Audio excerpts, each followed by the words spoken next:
Mohammed Shami India के अंतर्राष्ट्रीय cricketer है जो दाएं हाथ के मध्यम गति के तेज गेंदबाज के रूप में क्रिकेट के सभी प्रारूपों में भारत का प्रतिनिधित्व करते हैं। शमी घरेलू क्रिकेट में बंगाल के लिए और इंडियन प्रीमियर लीग में 4 टीमों के लिए खेल चुके हैं। शमी ऑस्ट्रेलिया में 2015 के विश्व कप में भी भारत के प्रमुख तेज गेंदबाज थे। वहां पर भी भारतीय क्रिकेट टीम सेमीफाइनल में पहुंची थी। फिलहाल वो 2023 के वनडे विश्व कप में लगातार विकेट लेकर सुर्खियों में है। शमी को जनवरी 2013 में दिल्ली में पाकिस्तान के खिलाफ खेलने के लिए पहली बार भारतीय वनडे टीम में चुना गया था। Mohammed Shami Indian Premier League में Kolkata Knight Riders, Delhi Daredevils, Punjab Kings और गुजरात टाइटंस के लिए खेल चुके हैं। अपनी पूर्व पत्नी के आरोपों के कारण वो कुछ समय के लिए भारतीय टीम से बाहर भी रहे थे। हम अपनी नई कहानी में क्रिकेटर मोहम्मद शमी के जन्म, फैमिली, एजुकेशन के बारे में तो जानेंगे ही, साथ ही जानेंगे इनसे जुड़े कई सारे इंटरेस्टिंग फैक्ट्स भी और चर्चा करेंगे इनसे जुड़े कंट्रोवर्सी की भी। मोहम्मद शमी की कहानी में आगे बढ़ने से पहले अगर आप हमारे यूट्यूब चैनल पर नए हैं तो चैनल को सब्सक्राइब कर लीजिए और बेल आइकन भी प्रेस करके रख लीजिए ताकि हमारे नए वीडियोस के नोटिफिकेशंस आपको मिलते रहे।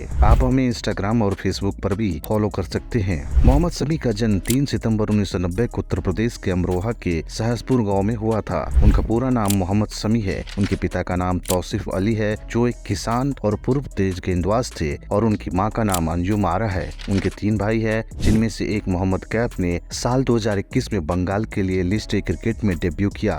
शमी का परिवार क्रिकेट से जुड़ा रहा है। उनके पिता और भाई भी क्रिकेट खेलते रहे हैं। मोहम्मद शमी ने अपनी प्राथमिक शिक्षा अमरोहा के सरकारी प्राइमरी स्कूल से पूरी की और 10वीं कक्षा तक ही उन्होंने पढ़ाई की।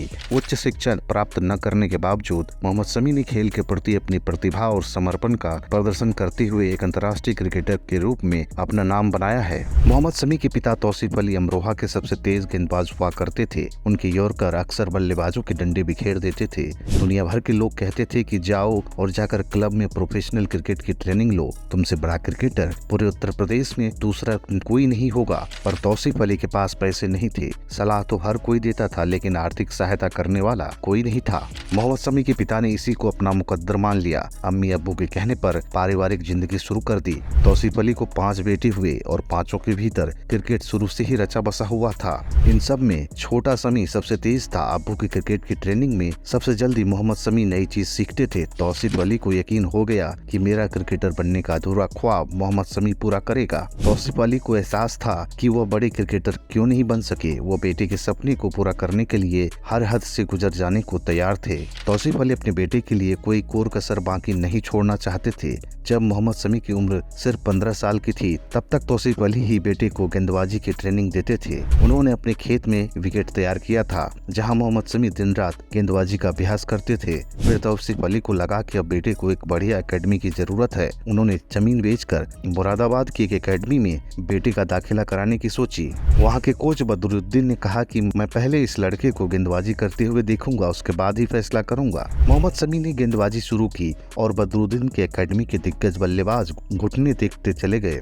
कोच बदरुद्दीन ने तुरंत मोहम्मद शमी को अपनी शागिर्द में रख लिया। मोहम्मद शमी ने पिता का ख्वाब पूरा करने के लिए जान लगा दी। वह एक भी दिन नागा नहीं करते थे। यहाँ तक कि ईद वाले दिन भी नमाज अदा करने के बाद मोहम्मद शमी गेंदबाजी करने पहुँच जाते थे। जब भी एकेडमी में कोई क्रिकेट मैच होता था तो मैच खत्म होने के बाद मोहम्मद शमी कोच से पुरानी गेंद मांगते थे। एक दिन बदरुद्दीन ने पूछा कि तुम इनसे करते क्या हो? मोहम्मद शमी ने जवाब में कहा, रिवर्स स्विंग की प्रैक्टिस करता हूँ। उस दिन के बाद से बदरुद्दीन खुद मोहम्मद शमी को रिवर्स स्विंग का अभ्यास करवाते थे।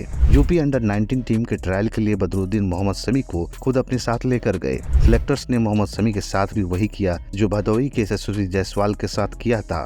दोनों खिलाड़ियों से एक ही बात कही गई, अगले साल आना, तब देखेंगे। बदरुद्दीन को लगा कि 1 साल में मोहम्मद शमी बहुत आगे निकल सकते हैं। ऐसे में उन्हें यूपी क्रिकेट बोर्ड के भरोसे नहीं छोड़ा जा सकता। कोच बदरुद्दीन ने शमी के पिता से कहा, आप मोहम्मद शमी को कोलकाता भेज दीजिए। वहाँ क्लब क्रिकेट में अच्छा करेगा तो स्टेट की टीम में आराम से जगह बना लेगा। तौसीफ अली के पास कोई और चारा भी नहीं था। वह किसी भी सूरत में बेटे मोहम्मद शमी को भारत के लिए खेलते हुए देखना चाहते थे। मोहम्मद शमी कोलकाता पहुँच तो गए लेकिन न ही उनके पास पेट भरने के लिए अन्न का दाना बिछाना था और न ही सर ढकने के लिए छत। मोहम्मद शमी अपने पिता पर और खर्च का दबाव नहीं डालना चाहते थे।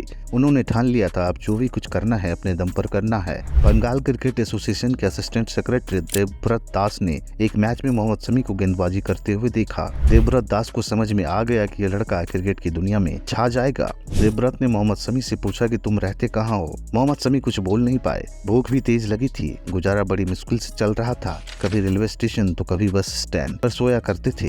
देवव्रत दास ने उसी वक्त मोहम्मद शमी को अपने घर पर रहने के लिए आमंत्रित किया।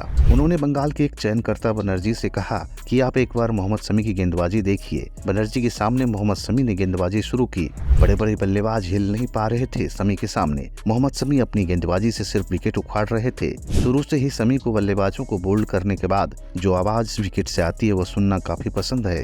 बनर्जी ने मोहम्मद शमी से कहा कि मैंने अपनी जिंदगी में बहुत से खिलाड़ी देखे। अधिकतर खिलाड़ी रुपए पैसे चाहते हैं, नाम इज्जत और शोहरत चाहते हैं, लेकिन तुम सच्चे खिलाड़ी हो। तुम्हें सिर्फ बल्लेबाजों को पवेलियन का रास्ता दिखाना है, इसके सिवा तुम्हारी कोई मंजिल नहीं है। इसके बाद बनर्जी के कहने पर मोहम्मद शमी ने मोहन बागान क्रिकेट क्लब ज्वाइन किया। वहाँ मोहम्मद शमी ने सौरव गांगुली के सामने गेंदबाजी की। दादा खुश हो गए। सौरव गांगुली वही हैं जिन्होंने वीरेंद्र सहवाग, हरभजन सिंह, युवराज सिंह और महेंद्र सिंह धोनी जैसे खिलाड़ियों का करियर बनाया। आज हम आपको नई बात बताने जा रहे हैं। सौरव गांगुली के कहने पर मोहम्मद शमी को 2010-11 के बंगाल की रणजी टीम में शामिल किया गया था। 2 साल के भीतर 6 जनवरी 2013 को मोहम्मद शमी ने इंडियन टीम की जर्सी पहन ली। इसके बाद मोहम्मद शमी ने कभी पीछे मुड़कर नहीं देखा। 6 जून 2014 को मॉडल और IPL के चीयर लीडर रही हसीन जहां से निकाह के बाद 2015 में मोहम्मद शमी को एक प्यारी सी बेटी हुई। उनकी जिंदगी में सब सही चल रहा था। तभी साल 2018 में बीबी हसीन जहां ने मोहम्मद शमी पर बहुत से घिनौने आरोप लगाए। दहेज, उत्पीड़न, मारपीट, दूसरी औरत के साथ नाजायज संबंध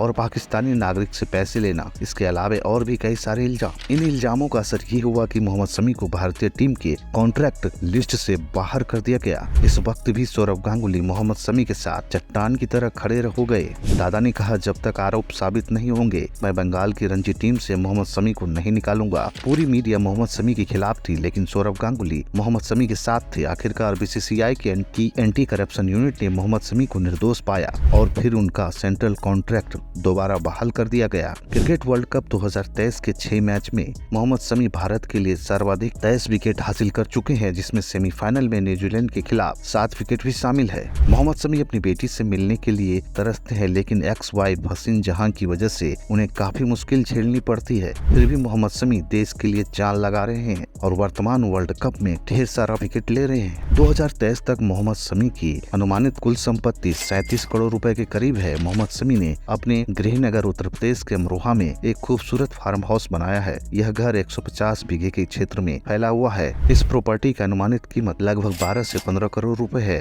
फार्म हाउस पे शमी ने गेंदबाजी का अभ्यास करने के लिए कई पिचें बनाई है। लॉकडाउन के दौरान क्रिकेटर सुरेश रैना भी शमी के साथ उनके घर पर प्रैक्टिस के लिए जाया करते थे। मोहम्मद शमी इंस्टाग्राम और ट्विटर पर एक्टिव है। इंस्टाग्राम पर शमी के 11 मिलियन से ज्यादा फॉलोअर्स है और ट्विटर पर इनके 4 मिलियन से ज्यादा फॉलोअर्स हैं। वर्ल्ड कप 2023 में शमी के धांसू प्रदर्शन को देखते हुए मोहम्मद शमी को बॉलीवुड एक्ट्रेस पायल घोष से शादी का एक अनोखा प्रस्ताव मिला है। एक्ट्रेस ने कहा कि अगर शमी अपनी इंग्लिश सुधार ले तो वो उनसे शादी करने को तैयार है। पायल घोष ने कुछ दिन पहले मोहम्मद शमी को अपने एक्स हैंडल के जरिए शादी का प्रपोजल दिया था। घोष ने पोस्ट किया और उसमें लिखा, शमी तुम अपना इंग्लिश सुधार लो, मैं तुमसे शादी करने को तैयार हूँ।